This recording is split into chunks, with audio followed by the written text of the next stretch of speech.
Hello friends, welcome back to my YouTube channel में। फ्रेंड्स, पिछली कक्षाओं में हम लोगों ने मौर्योत्तर साम्राज्य को कंप्लीट किया था। आज हम लोग गुप्त साम्राज्य को पूरा कवर करने वाले हैं, जिसमें लूसेंट और क्राउन के जितने भी एक्स्ट्रा फैक्ट दिए गए हैं उसको भी इस वीडियो में बता दिया जाएगा। यदि आपको यह वीडियो पसंद आए तो प्लीज चैनल को सब्सक्राइब कीजिएगा और वीडियो को अंत तक जरूर देखिएगा, ताकि इसी वीडियो में आपको याद हो सके। अब जितने भी इम्पोर्टेंट टॉपिक है उसको पूरा डिटेल में कंप्लीट किया गया है, इसलिए आप लोग पूरा ध्यान से, अगर वीडियो समझ में नहीं आए तो दोबारा भी देखिएगा, ठीक है? बार बार देखिएगा ताकि याद हो सके। तो चलिए शुरू करते हैं।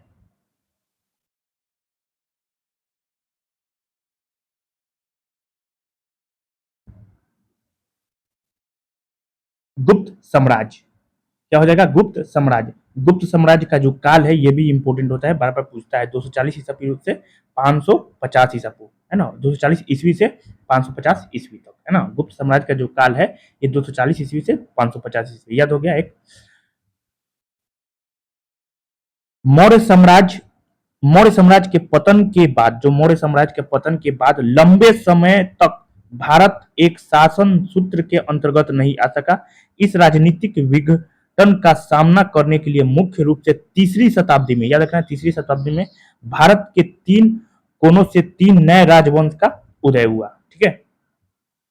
कितने शताब्दी में? तो तीसरी शताब्दी में, है ना? मध्य प्रदेश के पश्चिमी भाग में नागशक्ति, दक्कन में वाकाटक तथा पूर्वी भारत में गुप्त वंश के शासक उदित हुए हैं। मध्य प्रदेश के पश्चिमी भाग में, है ना? एक तो नागशक्ति, दक्कन में वाकाटक तथा पूर्वी भारत में गुप्त वंश के शासक उदित हुए। भारतीय इतिहास में आटविक वर्तमान में मध्य प्रदेश का पूर्वोत्तर तथा उत्तर प्रदेश का दक्षिणी पूर्वी भाग है। भारतीय इतिहास में आटविक जो है वह यह वर्तमान मध्य प्रदेश का पूर्वोत्तर तथा उत्तर प्रदेश का दक्षिणी पूर्वी भाग है आटविक। ठीक, यह गुप्त वंश में था, जो वनों की अधिकता के कारण अटवी या वन साम्राज्य कहलाता था। याद रखना है ना? वनों की अधिकता के कारण इसको अटवी कहते थे। ठीक है?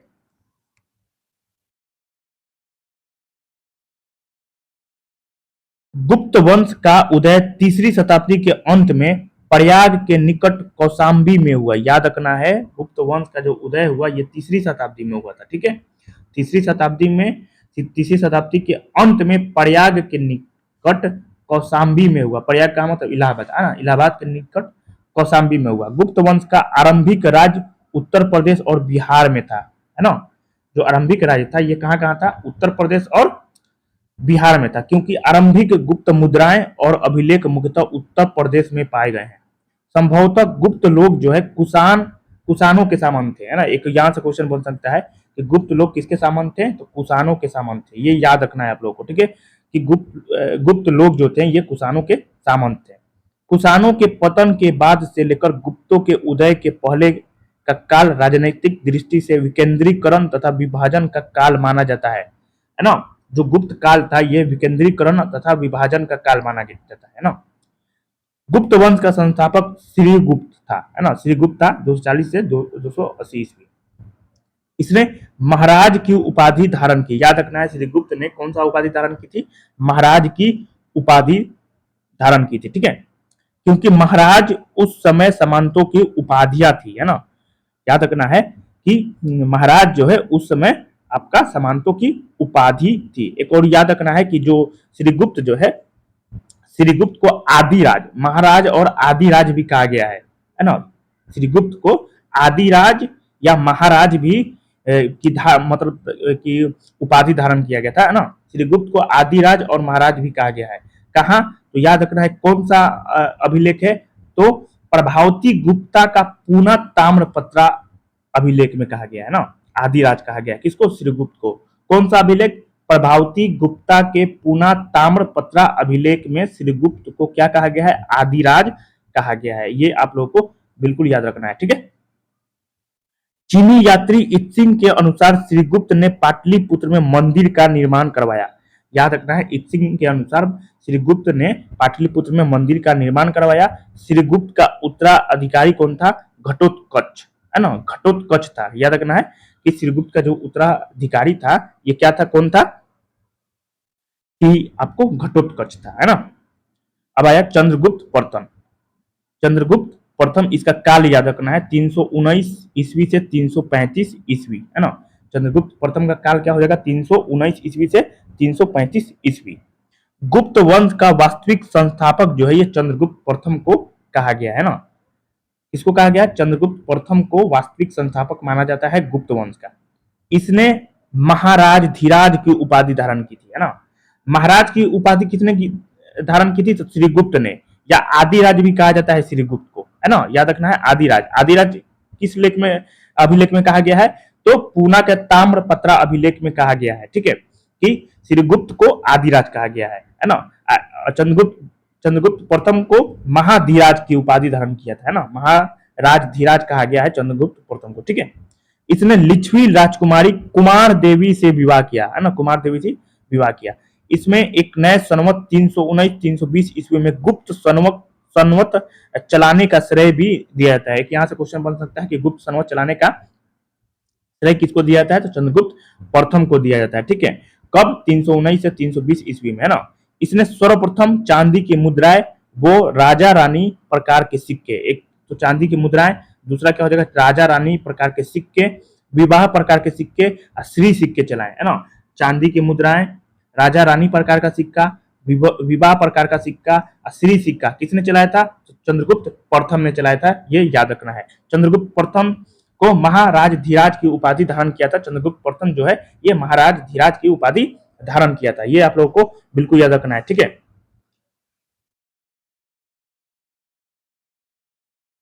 और समुद्रगुप्त, अब आया समुद्रगुप्त। समुद्रगुप्त कौन था, तो ये उत्तराधिकारी था, है ना, किसका, चंद्रगुप्त प्रथम का। यहाँ देखिए चंद्रगुप्त, इसका काल याद रखना है 335 ईस्वी से 375 ईस्वी तक, है ना। चंद्रगुप्त प्रथम के बाद उसका पुत्र समुद्रगुप्त शासक बना। कौन बना, समुद्रगुप्त। समुद्रगुप्त 335 ईस्वी में राजगद्दी पर बैठा तथा समुद्रगुप्त इस वंश का सबसे महान शासक था। समुद्रगुप्त साम्राज्यवादी व आक्रमणकारी शासक था, है ना। समुद्रगुप्त जो था ये साम्राज्यवादी व आक्रमणकारी शासक था। इसने उत्तर भारत के 9 शासकों को पराजित किया। कितने शासकों को पराजित किया था, 9 शासकों को इसने पराजित किया था, ठीक है। दक्षिणापथ के भी 12 शासकों को पराजित किया, लेकिन समुद्रगुप्त ने इसका विलय गुप्त साम्राज्य में नहीं किया तथा समुद्रगुप्त ने विदेशी शक्तियों को पराजित किया एवं उनसे भी कर वसूला, है ना। मतलब विदेशी शक्तियों को भी इसने पराजित किया था और उससे कर वसूला था, है ना। इसने लगभग संपूर्ण भारत को विजित किया तथा इन्हीं विजय के कारण इतिहासकार विंसेंट स्मिथ ने इसे भारत का नेपोलियन कहा, है ना। किसने कहा था, विंसेंट स्मिथ ने भारत का नेपोलियन किसको कहा, समुद्रगुप्त को कहा था, ठीक है। याद रखना है कि विंसेंट स्मिथ ने कहा था। समुद्रगुप्त विजेता के साथ साथ कवि, संगीतज्ञ और विद्या का संरक्षक था, है ना। कवि, संगीतज्ञ और विद्या का संरक्षक था आपका समुद्रगुप्त। उसके सिक्कों पर वीणा बजाते हुए चित्रित किया गया है। याद रखना है, सिक्कों पर वीणा बजाते हुए चित्रित किया गया है समुद्रगुप्त का, ठीक है। तथा कविराज की उपाधि प्रदान की गई। कविराज की उपाधि किसको प्रदान की गई थी, तो समुद्रगुप्त को प्रदान की गई थी, ठीक है। समुद्रगुप्त विष्णु का उपासक था, है ना। समुद्रगुप्त जो था ये विष्णु का उपासक था। हरिसेन समुद्रगुप्त का दरबारी विद्वान था तथा हरिसेन ने ही इलाहाबाद में स्थित प्रयाग प्रशस्ति की रचना की थी। याद रखना है, इलाहाबाद में स्थित प्रयाग प्रशस्ति की रचना किसने की थी, हरिसेन। हरिसेन किसके दरबार में रहता था, तो ये समुद्रगुप्त के दरबार में रहता था। इसकी भाषा क्या थी, संस्कृत थी। मतलब प्रयाग प्रशस्ति की भाषा क्या थी, संस्कृत थी, है ना। समुद्रगुप्त ने महान बौद्ध भिक्षु वसुबंधु को संरक्षण दिया था, ठीक है। समुद्रगुप्त ने महान बौद्ध भिक्षु वसुबंधु को संरक्षण दिया था, याद रखना ये, ठीक है। नेक्स्ट देखिए,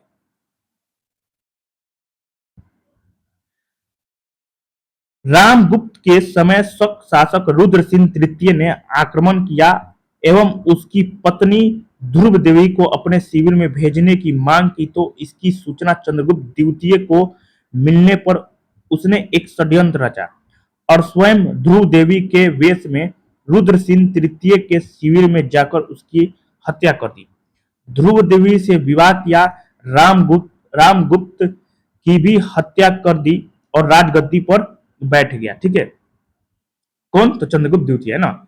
इसकी जानकारी हमें विशाख दत्त की देवी देवी देवी चंद्रगुप्तम से मिलता है। ठीक है, ये याद रखना है, देवी चंद्रगुप्तम से इसकी जानकारी मिलता है। एक और चीज याद रखना है समुद्रगुप्त के बारे में कि रिद्धपुर अभिलेख में, रिद्धपुर कौन सा? तो रिद्धपुर अभिलेख याद रखना है आप लोग को कि रिद्धपुर अभिलेख में समुद्रगुप्त को तत्पाद परिगृहित कहा गया है। क्या कहा गया है? कि रिद्धपुर अभिलेख में समुद्रगुप्त को तत्पाद परिगृहित, है ना, कहा गया है। ठीक, अब देखिए चंद्रगुप्त द्वितीय काल क्या हो जाएगा? 380 से 413 ईस्वी। चंद्रगुप्त द्वितीय समुद्रगुप्त का उत्तराधिकारी हुआ जो 380 ईस्वी में राजगद्दी पर बैठा। शकों को पराजित करने के बाद चंद्रगुप्त द्वितीय ने विशेष प्रकार के चांदी के सिक्के जारी किए तथा विक्रमादित्य की उपाधि धारण की। याद रखना, विक्रमादित्य की उपाधि किसने धारण की थी? तो ये चंद्रगुप्त द्वितीय हो जाएगा। क्या हो जाएगा? चंद्रगुप्त द्वितीय। ठीक,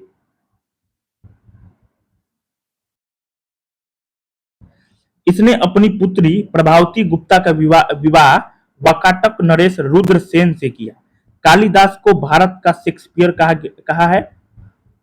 कालिदास ने मेघदूत, रघुवंश, कुमार संभव, विक्रमवंशियम, मालविका मालविका अग्निमित्रम एवं अभिज्ञान शकुंतलम पुस्तक की रचना की। ठीक ठीक, एक तो हो जाएगा आपका मेघदूत, रघुवंश, कुमार संभव, विक्रमावंशियम, मालविका अग्निमित्रम एवं अभिज्ञान शकुंतलम पुस्तक की रचना किसने की थी? तो ये आपका कालिदास ने। कालिदास किसके दरबार में रहते थे? तो ये चंद्रगुप्त द्वितीय के दरबार में रहते थे। चंद्रगुप्त द्वितीय का ही दूसरा नाम क्या है? विक्रमादित्य, है ना, मतलब विक्रमादित्य की उपाधि इसने धारण की थी। ठीक है, याद रखना है एक और चीज कि इसे सांची के अभिलेख में, मतलब चंद्रगुप्त द्वितीय को सांची के अभिलेख में देवराज एवं प्रवर सेन के अभिलेख में देवगुप्त कहा गया है। याद रखना ये चीज। ठीक है, कि सांची के अभिलेख में इसको देवराज कहा गया है। सांची के अभिलेख में चंद्रगुप्त द्वितीय को देवराज कहा गया है और प्रवर सेन के अभिलेख में इसे देवगुप्त भी कहा गया है। ठीक है, ये याद रखना है आप लोग को। ठीक है, आगे देखिए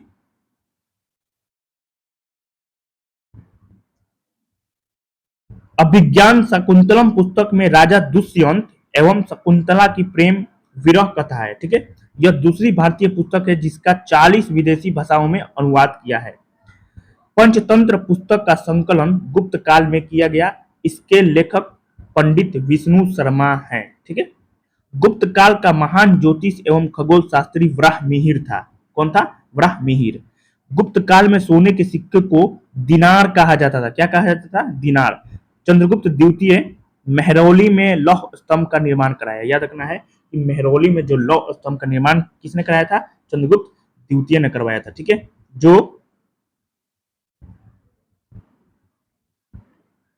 गुप्तकालीन धातु विज्ञान का सर्वश्रेष्ठ नमूना है। चंद्रगुप्त द्वितीय के अन्य नाम देवगुप्त, है ना, याद रखना है। क्या? तो देवगुप्त। देवगुप्त किस अभिलेख में कहा गया है? तो प्रवर सेन अभिलेख में कहा गया है देवगुप्त। अभी ना बताए हैं कि देवगुप्त जो कहा गया है ये प्रवर सेन अभिलेख में देवगुप्त कहा गया है। देवराज किस में कहा गया है? तो सांची के अभिलेख में कहा गया है। ठीक है, देवराज सांची के अभिलेख में कहा गया है। देवश्री तथा उपाधिया विक्रमांक तथा परम भागवत, है ना, मतलब इसका अन्य नाम है परम भागवत, विक्रमांक, देवश्री, देवराज, देवगुप्त, है ना। चंद्रगुप्त द्वितीय के शासनकाल में चीनी यात्री फाहियान भारत आया। याद रखना है, चंद्रगुप्त द्वितीय के शासनकाल में चीनी यात्री जो थे ये फाहियान आए थे। ठीक है, फाहियान भारत स्थल मार्ग से आया और जल मार्ग से पुनः लौट गया। स्थल मार्ग से आया था, जल मार्ग से लौट गया था। ठीक है, अनुश्रुतियों के अनुसार इसके समय दरबार में 9 विद्वान थे जिन्हें नवरत्न कहा गया है। ठीक है, अब देखिए चंद्रगुप्त द्वितीय के आपका नवरत्न, तो नवरत्न देखिए अब एक तो हो जाएगा कालिदास। कालिदास याद रखना है, कालिदास, अमरसिंह, घटक पर, धनवंतरी, वराहमिहिर, वररुचि, बेताल भट्ट, शंकु, क्षपनक। कालिदास, अमर सिंह, घटकपर, धन्वंतरी, वराहमिहिर, वररुचि, बेताल भट्ट, शंकु, क्षपनक। ठीक। चंद्रगुप्त द्वितीय का संधि विग्रह वीरसेन शैव था, है ना। चंद्रगुप्त द्वितीय का जो संधि विग्रहित था ये कौन था? वीरसेन शैव था। ठीक। चंद्रगुप्त द्वितीय के समय में पाटलिपुत्र एवं उज्जैनी, पाटलिपुत्र और उज्जैन जो है ये विद्या के प्रमुख केंद्र थे। कौन कौन? एक तो पाटलिपुत्र और दूसरा क्या हो जाएगा? उज्जैन। ये क्या था? तो विद्या का प्रमुख केंद्र था चंद्रगुप्त द्वितीय के काल में। ठीक।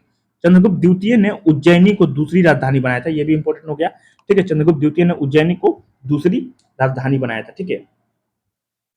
मतलब पहली राजधानी क्या था? पाटलिपुत्र, है ना। पहली राजधानी आपका पाटलिपुत्र हो जाएगा और उज्जैन क्या हो जाएगा? दूसरी राजधानी हो जाएगा। ठीक है।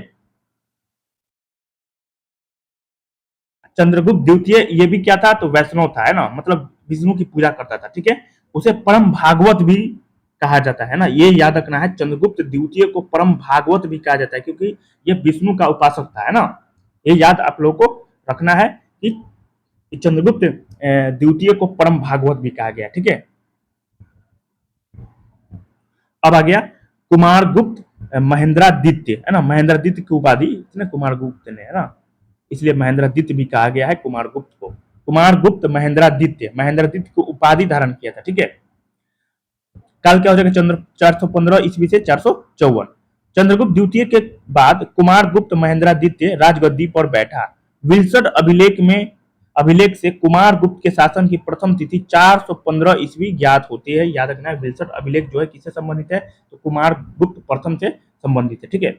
गुप्त शासकों में सर्वाधिक अभिलेख कुमारगुप्त के मिलते हैं। ये इंपॉर्टेंट हो जाएगा कि गुप्त शासकों में सर्वाधिक अभिलेख जो है ये कुमारगुप्त का ही मिलता है। कुमारगुप्त की मयूर मुद्रा विशेष शैली की थी, है ना। कौन सा मुद्रा? मयूर मुद्रा जो है ये विशेष शैली की थी तथा 623 मुद्राएं बयाना मृदु भांड से मिली। ठीक है। कहां से मिली? तो बयाना मृदु भांड से मिली। कुमारगुप्त के सिक्कों से पता चलता है कि उसने अश्वमेध यज्ञ किया था। किसने किया था अश्वमेध यज्ञ? तो याद रखना है कुमारगुप्त ने किया था। ठीक है। नालंदा विश्वविद्यालय की स्थापना कुमारगुप्त ने की थी। सबसे ज्यादा इंपॉर्टेंट क्वेश्चन हो जाएगा यहां से, नालंदा विश्वविद्यालय की स्थापना किसने की थी? तो ये कुमारगुप्त ने की थी। ठीक है। इस विश्वविद्यालय को ऑक्सफोर्ड ऑफ महायान बौद्ध कहा जाता है। ठीक है। इस विश्वविद्यालय को ऑक्सफोर्ड ऑफ महायान बौद्ध कहा जाता है। कुमारगुप्त ने महेंद्रादित्य, श्री महेंद्र, अश्वमेघ महेंद्र आदि की उपाधियां धारण की थी। याद रखना है, महेंद्रादित्य, श्री महेंद्र और अश्वमेघ महेंद्र आदि की उपाधियां धारण की थी आपका कुमारगुप्त ने। ठीक है। याद रखना है कि सबसे अधिक अभिलेख 18 अभिलेख मतलब कुमारगुप्त का था, है ना। 18 टोटल 18 अभिलेख जो है कुमारगुप्त के शासनकाल में था। ठीक। तुमुन अभिलेख में कुमारगुप्त को शरदकालीन सूर्य कहा गया है। बहुत ही इंपॉर्टेंट हो जाएगा आप लोग के लिए कि तुमुन अभिलेख में कुमारगुप्त को शरदकालीन सूर्य कहा गया है। ठीक है। शरदकालीन सूर्य कहा गया है तुमुन अभिलेख में कुमारगुप्त को। ठीक है। आगे देखिए,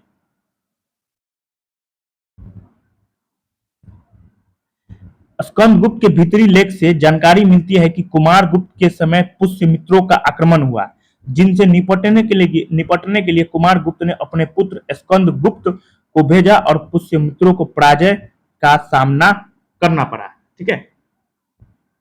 स्कंदगुप्त जो है 455 ईस्वी से 467 ईस्वी तक, है ना। कुमारगुप्त की मृत्यु के बाद स्कंदगुप्त राजगद्दी पर बैठा और शासक बना। स्कंदगुप्त को गद्दी पर बैठते ही हुनों के आक्रमण का सामना करना पड़ा, है ना। हुनों का आक्रमण जो था ये किसके काल में था? स्कंदगुप्त के काल में। ठीक है। इसकी जानकारी जो है स्कंदगुप्त के जूनागढ़ अभिलेख से मिलती है ना। जूनागढ़ अभिलेख में मिलता है कि हुनों का आक्रमण हुआ था। ठीक। जूनागढ़ अभिलेखों में हुनों को मलेच कहा गया है। क्या कहा गया है? हुनों को मलेच कहा गया है। ठीक है। गिरनार पर्वत पर स्थित सुदर्शन झील का पुनर्निर्माण जो है ये स्कंदगुप्त ने करवाया था। ठीक है। ये इंपॉर्टेंट हो गया कि मतलब सुदर्शन झील का जो निर्माण हुआ था किसने करवाया था? पुनर्निर्माण किसने कराया था? स्कंदगुप्त ने करवाया था। ठीक है, स्कंदगुप्त ने सुदर्शन झील के पुनर्निर्माण का कार्य गवर्नर पर्णदत्त के पुत्र चक्रपालित को सौंपा था। ये इंपॉर्टेंट हो जाएगा, है ना, कि जो पुनर्निर्माण का कार्य जो था ये किसको सौंपा गया था? चक्रपालित को सौंपा गया था, याद रखना है। ठीक, चक्रपालित ने सुदर्शन झील के किनारे विष्णु मंदिर का निर्माण भी करवाया। स्कंदगुप्त की कौम अभिलेख में इसकी उपाधि सक्रादित्य थी। कौम अभिलेख में इसकी उपाधि क्या थी? सक्रादित्य, है ना, याद रखना है। सक्रादित्य भी किसको कहा जाता है? स्कंदगुप्त को कहा जाता है। किस अभिलेख में कहा गया है? तो कौम अभिलेख में कहा गया। ठीक है, आगे देखिए, हुनों का आक्रमण स्कंदगुप्त के शासनकाल में शुरू हुआ। तोरमन हुनों का महत्वपूर्ण शासक था। गुप्त वंश का अंतिम शासक विष्णुगुप्त था। कौन था? विष्णुगुप्त था। चीनी यात्री संयुगन 6ठी शताब्दी मतलब 518 ईस्वी में भारत आया था। प्राचीन समय में शतरंज खेल बहुत लोकप्रिय था। गुप्त शासकों की उपाधियां। श्रीगुप्त, श्रीगुप्त को महाराज और आदिराज की उपाधि धारण किया गया था। श्रीगुप्त ने महाराज और आदिराज की उपाधि धारण की थी। चंद्रगुप्त, चंद्रगुप्त को महाराज धीराज, है ना, कहा जाता है। चंद्रगुप्त द्वितीय को विक्रमादित्य विक्रमांक, है ना, कहा जाता है। घटोत्कच को भी महाराज कहा जाता है। महाराज की उपाधि घटोत्कच ने उपाधि लिया था। समुद्रगुप्त पराक्रमांक कविराज, है ना। कुमारगुप्त को महेंद्रादित्य सक्रादित्य, स्कंदगुप्त को क्रमादित्य, स्कंदगुप्त को क्रमादित्य कहा जाता है। ठीक है, एक और चीज याद रखना है स्कंदगुप्त के बारे में कि स्कंदगुप्त ने प्रशासनिक सुविधा के उद्देश्य से अयोध्या को अपनी राजधानी बनाया था। बहुत ही इंपॉर्टेंट हो जाएगा ना। स्कंदगुप्त ने प्रशासनिक सुविधा के उद्देश्य से अयोध्या को अपनी राजधानी बनाया था। किसने? स्कंदगुप्त ने। ठीक, आगे देखिए, गुप्त साम्राज्य में प्रांतीय व्यवस्था, है ना। देश को क्या कहा जाता है? राष्ट्र। विषय को संभाग, है ना। पेट तहसील, भुक्ति मतलब राज्य, विधि मतलब जिला, ग्राम का ग्राम, है ना। देश को राष्ट्र मतलब राष्ट्र कहा जाता था।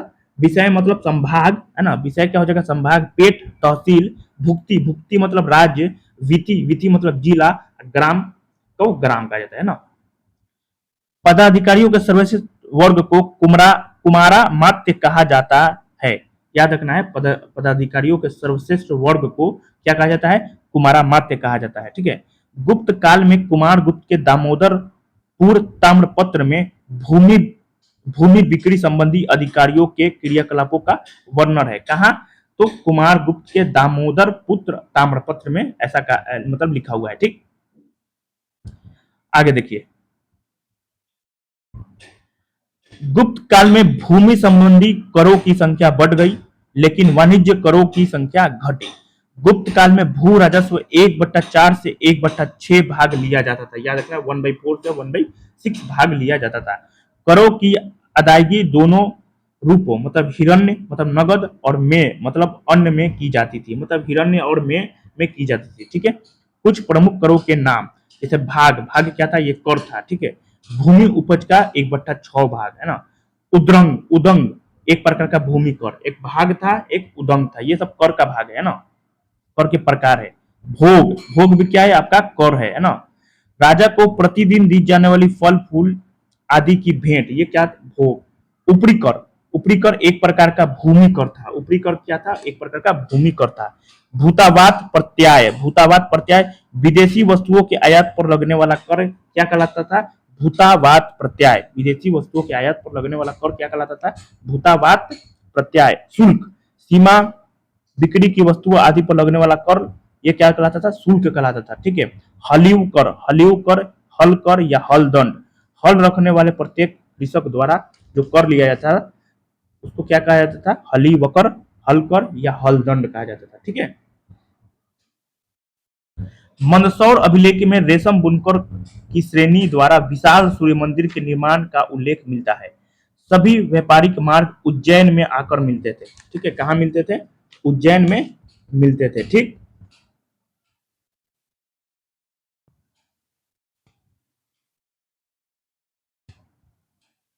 गुप्त काल में वस्त्र उद्योग सबसे महत्वपूर्ण था। गुप्त काल में आय व्यय लेखन कार्य करने वालों वालों को कायस्थ कहा गया है। ठीक है, क्या कहा गया है? कायस्थ, जिसका सर्वप्रथम उल्लेख जो है याज्ञवल्क्य ने किया। गुप्त शासकों ने सर्वाधिक स्वर्ण मुद्राएं जारी की। इन स्वर्ण मुद्राओं को दिनार कहा जाता था। ठीक है, चांदी के सिक्कों का प्रयोग स्थानीय लेन देन में किया जाता था। चांदी के सिक्के चंद्रगुप्त द्वितीय के शकों के विरुद्ध विजय के बाद आरंभ हो गए थे। ठीक है, गुप्त साम्राज्य को भारतीय सभ्यता हिंदुत्व का स्वर्ण युग माना जाता है। ठीक है, विंध्य जंगल में सवर जाति के लोग अपने देवताओं को मनुष्य का मांस चढ़ाते थे। ठीक है, विंध्य जंगल में सवर जाति के लोग, कौन? तो सवर जाति का लोग जो था ये देवताओं को मनुष्य का मांस चढ़ाते थे। प्रथम सती होने के प्रमाण 510 ईस्वी के भानुगुप्त के एरन अभिलेख से मिलता है। ठीक है, कौन सा अभिलेख से मिलता है? एरन अभिलेख से मिलता है, जिसमें गोपराज नामक सेनापति की स्त्री के सती होने का उल्लेख मिलता है। गुप्त काल में वेश्यावृत्ति करने वाली महिलाओं को गणिका कहा जाता था। क्या कहा जाता था? गणिका कहा जाता था। ठीक है,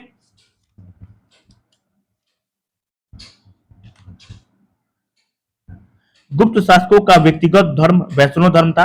वैष्णव धर्म को राजधर्म बनाया तथा गुप्त वंश का राजकीय चिन्ह गरुड़ था। क्या था? गरुड़। चंद्रगुप्त द्वितीय ने विष्णुपद पर्वत पर विष्णु ध्वज की स्थापना की। चंद्रगुप्त द्वितीय ने विष्णुपद पर्वत पर विष्णु ध्वज की स्थापना की थी। वैष्णव धर्म का प्रधान अंग जो था यह अवतारवाद था। क्या था? अवतारवाद था। गुप्तकालीन मंदिर, पार्वती मंदिर, शिव मंदिर, ठीक है, विष्णु मंदिर, ईंटों द्वारा निर्मित 10 अवतार मंदिर, लक्ष्मण मंदिर, ये सब कहाँ? तो गुप्त काल में बनाया गया था। ठीक है, ये गुप्तकालीन मंदिर था। पार्वती मंदिर कहाँ है? तो नचना कुठार मध्य प्रदेश में। याद रखना है, पार्वती मंदिर जो है कहाँ है? नचना कुठार मध्य प्रदेश में। शिव मंदिर कहाँ है? तो भूमरा खोर नगौदा मध्य प्रदेश में। विष्णु मंदिर तिगवा जबलपुर मध्य प्रदेश में। ईंटों द्वारा निर्मित 10 अवतार मंदिर देवगढ़ ललितपुर उत्तर प्रदेश। एवं लक्ष्मण मंदिर कहाँ है? तो भीतरगांव कानपुर उत्तर प्रदेश में। ठीक है, रूप भित्ति चित्रकारी या फ्रेस्को पेंटिंग का प्रयोग सर्वप्रथम अजंता एलोरा की गुफाओं में किया गया है। याद रखना है। ठीक है, इसमें सर्वाधिक नीले रंग का प्रयोग किया गया। अजंता एवं एलोरा में प्रतिपादित दृश्य जातक कथाओं से बनाए गए हैं।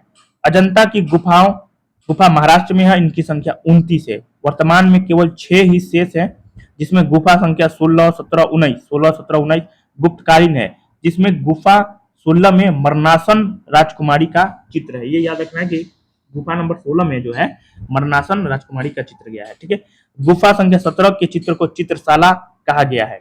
इसमें बुद्ध के जन्म, जीवन, महाभिनिष्क्रमण एवं महापरिनिर्वाण की घटनाओं से संबंधित चित्र बनाए गए हैं चित्रशाला में, जो कि गुफा संख्या 17 में दिया गया है। ठीक है, आर्यभट्ट के द्वारा कौन कौन सा पुस्तक लिखा गया है? एक तो हो जाएगा सूर्य सिद्धांत और दूसरा हो जाएगा आर्यभट्टियम। ठीक है, वराह मिहिर, क्या हो जाएगा? वराह मिहिर के द्वारा पंच सिद्धांतिका पुस्तक लिखा गया था। वृहत संहिता और लघु संहिता सब वराह मिहिर के द्वारा लिखा गया था। ठीक है, ये सब गुप्तकालीन क्या थे? विद्वान थे, है ना, गुप्तकालीन विद्वान। एक और याद रखना है कि आर्यभट्ट का एक और पुस्तक है दशा गीतिक, है ना, क्या चीज याद रखना है? दशा गीतिक, है ना, दशा गीतिक याद रखना है आप लोग को कि आर्यभट्ट का एक और पुस्तक का नाम दशा गीतिक सूत्र, है ना, और अयाष्टक शतक। एक तो आर्यभट्टियम हो जाएगा, सूर्य सिद्धांत हो जाएगा, दूसरा क्या हो जाएगा? दशा गीतिक सूत्र और अयाष्टक शतक, है ना, ये अयाष्टक शतक। भास्कराचार्य का क्या हो जाएगा? वृहत भास्कर्य, है ना, लघु भास्कर्य, तो पकड़ा जाएगा यहाँ से। ब्रह्मगुप्त का हो जाएगा ब्रह्मपुष्ट सिद्धांत खंडन खाद्य पुस्तक किसने लिखा था? तो ब्रह्मगुप्त ने लिखा था। ब्रह्मगुप्त ने आपका खंडन खाद्य पुस्तक लिखे थे। ठीक है, दूसरा भास्कराचार्य द्वितीय ने सिद्धांत शिरोमणि पुस्तक की रचना किसने की थी? भास्कराचार्य द्वितीय ने की थी। किसने की थी?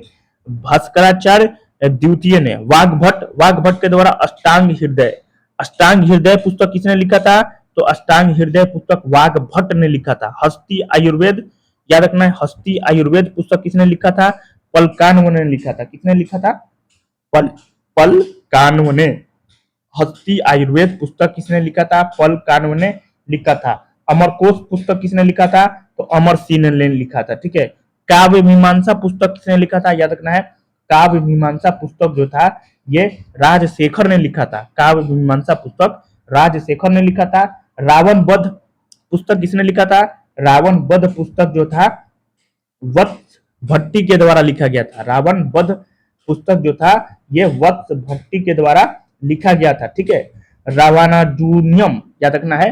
रावणार्जुनियम जो है ये भौमक के द्वारा लिखा गया था। ठीक है, मृच कटिकम किसके द्वारा लिखा गया था? तो मृच कटिकम जो था ये शूद्रक के द्वारा लिखा गया था, है ना। याद रखना है कि मृच कटिकम जो है ये आपका शूद्रक द्वारा लिखा गया था। देवी चंद्रगुप्तम, देवी चंद्रगुप्तम किसके द्वारा लिखा गया है बताना है।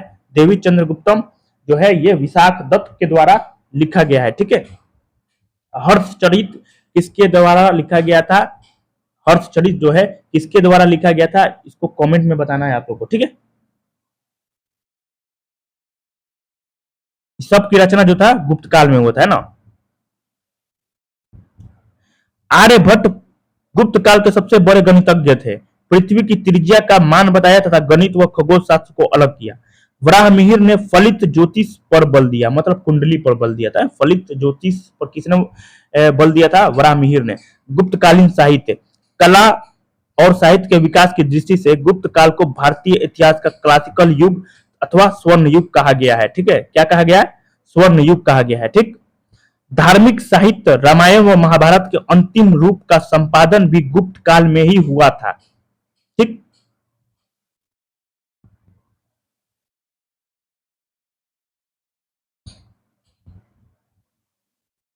अब देखिए ऋतु संहार, ऋतु संहार किसके द्वारा लिखा गया है? कालिदास के द्वारा लिखा गया है।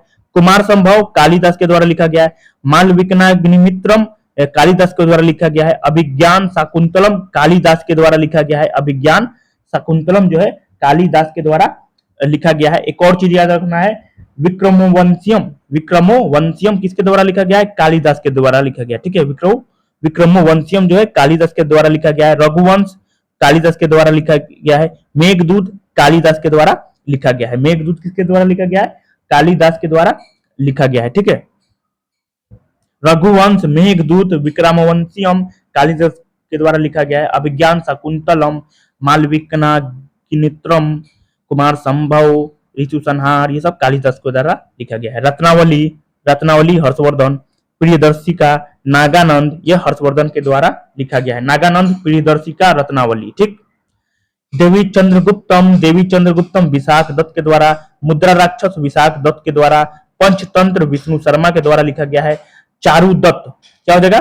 चारु दत्त किसके द्वारा लिखा गया है? महाकवि भास के द्वारा चारु दत्त लिखा गया है ना। चारु दत्त महाकवि भास के द्वारा। अरुभंग महाकवि भास के द्वारा, है ना। महाकवि भास के द्वारा अरुभंग। ठीक है, स्वपन वासदत्ता, स्वपन वासदत्ता महाकवि भास के द्वारा। अमरकोश अमरसिंह के द्वारा।